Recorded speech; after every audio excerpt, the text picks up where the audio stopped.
Daily തൊഴിൽ മീഡിയയിലേക്ക് എല്ലാവർക്കും സ്വാഗതം. ഏവർക്കും മറ്റൊരു എപ്പിസോഡ്, മറ്റൊരു ഡിസ്കസ് ന്യൂസാണ് നമ്മൾ ചെയ്യാൻ പോകുന്നത്.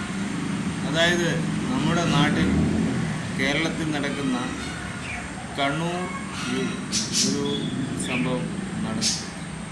കൊടും കുറ്റവാളി ഗോവിന്ദസ്വാമി ജയിൽ ചാടി. വൻ മതിൽ ചാടിയതിനെ അടിമുടി ദുരൂഹത. അതായത് വലിയൊരു മതിൽ ചാടിയതാണ്. അതായത് ഗോവിന്ദസ്വാമി എന്ന് പറയുന്ന ഇദ്ദേഹം ഒരു കൈയില്ലാത്ത ഒരു വ്യക്തിയാണ്. എന്നാലും അദ്ദേഹം എത്ര എളുപ്പത്തിലാണ് അദ്ദേഹം വൻമതിൽ ചാടി. ഇതെങ്ങനെ? അടിമുടി ദുരൂഹ വ്യാപക തെരച്ചിലിലൂടെയായിരുന്നു കഥ മുന്നോട്ട് പോകുന്നത്. അദ്ദേഹം ഒരു കുറ്റവാളി എന്ന് തന്നെ പറയാം. പക്ഷേ ഒരു കൈയില്ലാത്തത് കൊണ്ട്, കണ്ണൂറാണ് സംഭവം തോന്നുന്നു, യുവതിയെ ട്രെയിനിൽ നിന്ന് തള്ളിയിട്ട് ബലാത്സംഗത്തിനിരയാക്കി കൊലപ്പെടുത്തിയ കേസിലെ പ്രതിയായിരുന്നു ഗോവിന്ദസ്വാമി ജയിൽ ചാടി. ഇന്ന് രാവിലെ സെൽ പരിശോധിച്ചപ്പോൾ ഇയാൾ ഉണ്ടായിരുന്നില്ല. ജയിൽ അധികൃതർ പ്രതികരിച്ചു. പോലീസ് പ്രദേശത്ത് തെരച്ചിൽ നടത്തുന്നുണ്ട്. സൗമ്യ വധക്കേസിൽ ജീവപര്യന്തം തടവിന് ശിക്ഷ അനുഭവിച്ചു വരികയായിരുന്നു.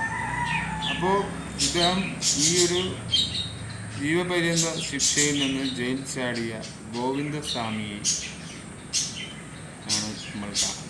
ജയിലുകളിൽ അത്ര ഉറപ്പുള്ളൂ എന്നൊരു ചോദ്യം തന്നെയാണ്. ഇദ്ദേഹം ജയിൽ ചാടിയത് പല രീതിയിലാണ്. അപ്പോൾ അദ്ദേഹത്തെ രാഷ്ട്രീയക്കാരും ഒക്കെയായി ഗോവിന്ദസ്വാമിയുടെ ജയിൽ ചാട്ടത്തിന് കാരണം സംസ്ഥാനത്തുള്ള കഴിവുകെട്ട ഭരണകൂടം എന്ന മുഖ്യമന്ത്രിയുടെ കഴിവുകേടാണ് എന്നതാണ് സത്യമാണ്. അത് നമുക്ക് പറയാം. ചിലർ പറയുന്നു, അവനെ കൊല്ലാമായിരുന്നില്ലേ നാട്ടുകാരെ, എന്തിനാ പോലീസുകാർക്ക് വിട്ടുകൊടുത്തത് എന്ന് ചില യുവതികൾ പറയുകയും ചെയ്യുന്നു. ഞാനിത് വൈകിയാണ് ഈ വാർത്ത അറിഞ്ഞെങ്കിലും ഇങ്ങനെയുള്ള ഒരുപാട് ഡിസ്കസുകൾ നടന്നു പോകുന്നുണ്ട് എന്നതാണ്. പുറത്ത് ശബ്ദങ്ങളൊക്കെ ഉണ്ടാവും. അത് ജീവികൾ, അതായത് നമ്മുടെ കേരളത്തിലുള്ള ഇവിടെ ഒരു കിളിയുണ്ട്, അതിൻ്റെ ശബ്ദമാണ് നിങ്ങൾ കേൾക്കുന്നത്. കണ്ണൂർ ജയിൽ ചാടിയ ഗോവിന്ദസ്വാമി പിടികൂടിയത് പിന്നാലെ പ്രതികരണവുമായി കൊല്ലപ്പെട്ട യുവതിയുടെ അമ്മയാണ് ഈ ഒരു വാർത്ത പറഞ്ഞത്. ഇങ്ങനെയൊരു കൊടും കുറ്റവാളിയെ പോലീസ് വിട്ടുകൊടുക്കാതെ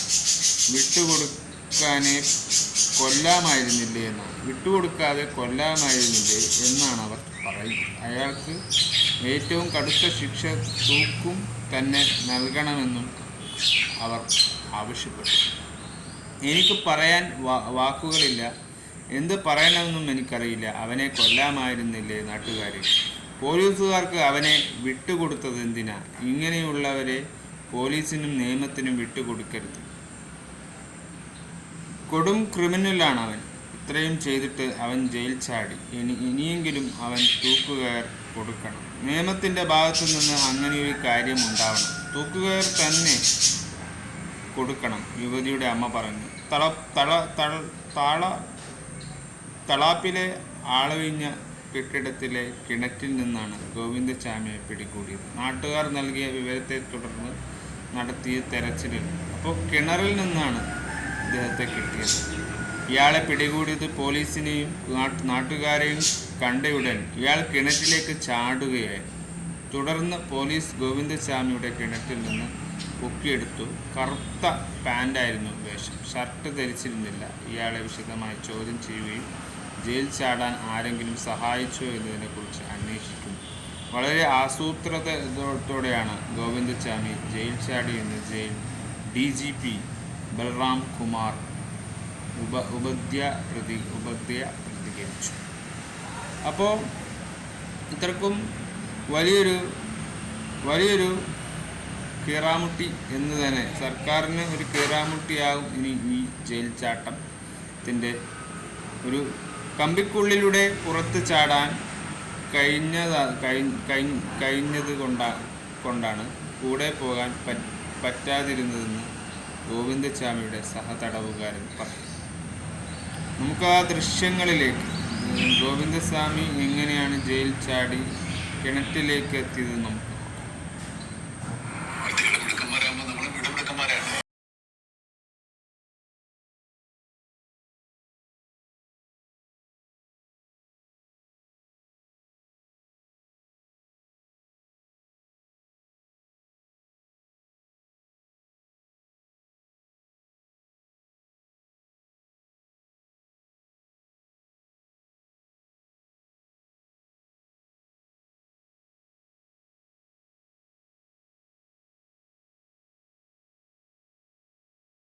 അതിൻ്റെ അർത്ഥം.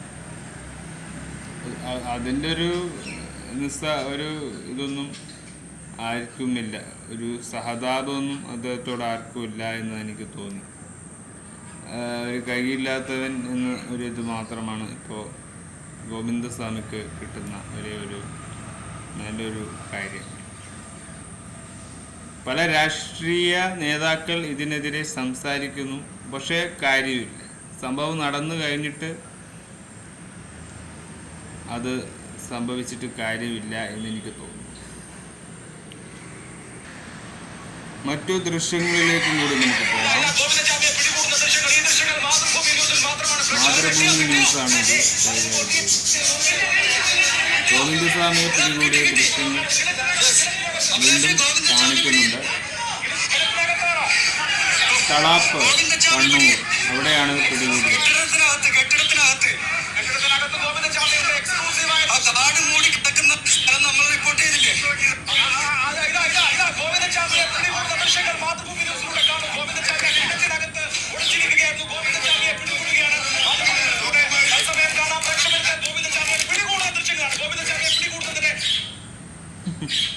ഇത് വലിയൊരു ഷോ, ന്യൂസുകാരൊക്കെ ഒരു ഷോ മാതിരിയൊക്കെ കാണിക്കുന്ന രീതിയിൽ എനിക്ക് തോന്നുന്നു ഗോവിന്ദസ്വാമിയുടെ ഈ ജയിൽ ചാട്ടത്തെക്കുറിച്ച്.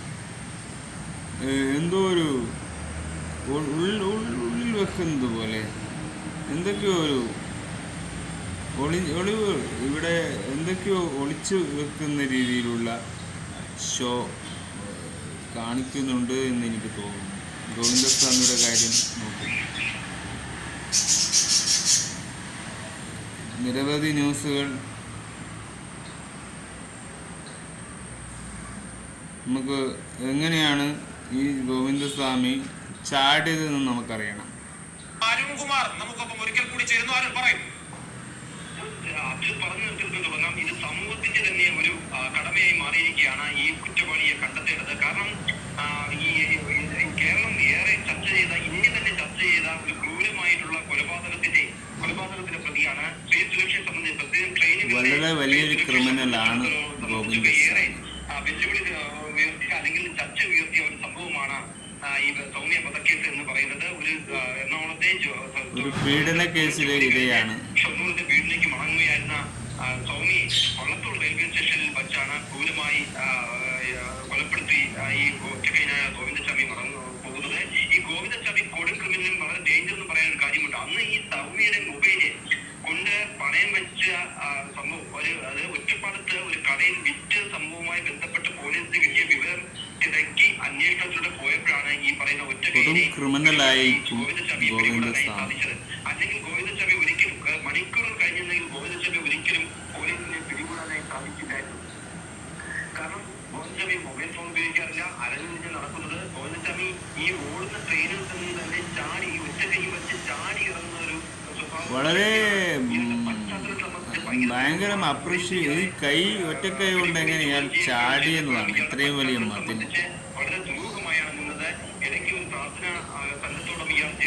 പല കമന്റ്സുകൾ പറയുന്നു, കിട്ടിയാൽ നാട്ടുകാർ ഒന്ന് മേയണമെന്നൊക്കെ. അളൂരിന് ബലിയിടാൻ അലുവ പോയത് ആവും അങ്ങനെയൊക്കെ. കാരണം അവർ ഷെറിൻ നല്ല നടപ്പ് പ്രതി ഇപ്പോൾ ഗോവിന്ദച്ചാമി നല്ല ചാട്ടം. കോടി സുനി, പ്രൊഫസർ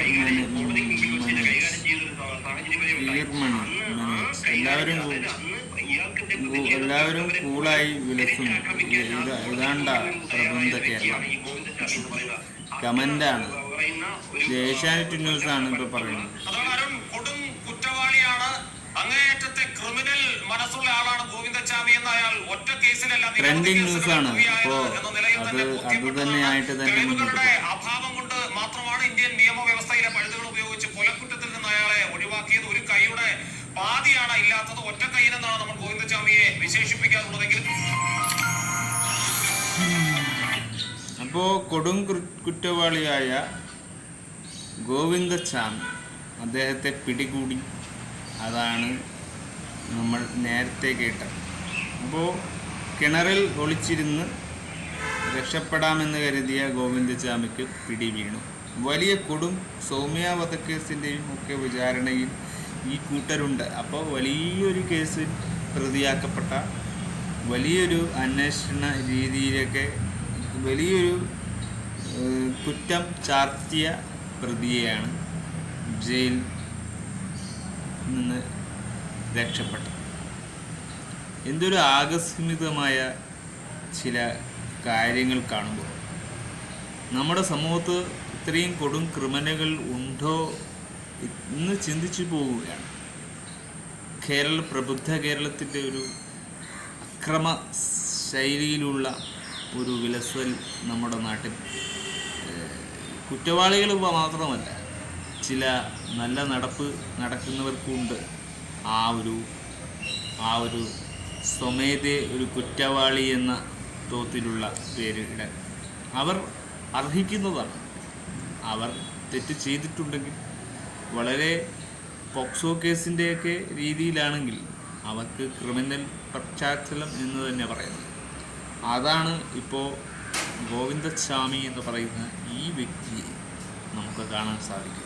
ഈ വ്യക്തിയെ നമുക്ക് എത്ര ഇദ്ദേഹത്തെ എന്തൊക്കെ പറഞ്ഞാലും ഇദ്ദേഹം ചെയ്തു കൂട്ടിയ ശിക്ഷയ്ക്ക് അർഹനാണ് എന്നതാണ് എനിക്ക് തോന്നിയത്. അപ്പോൾ അദ്ദേഹം ജയിൽ ചാടുന്നത് അദ്ദേഹത്തിന്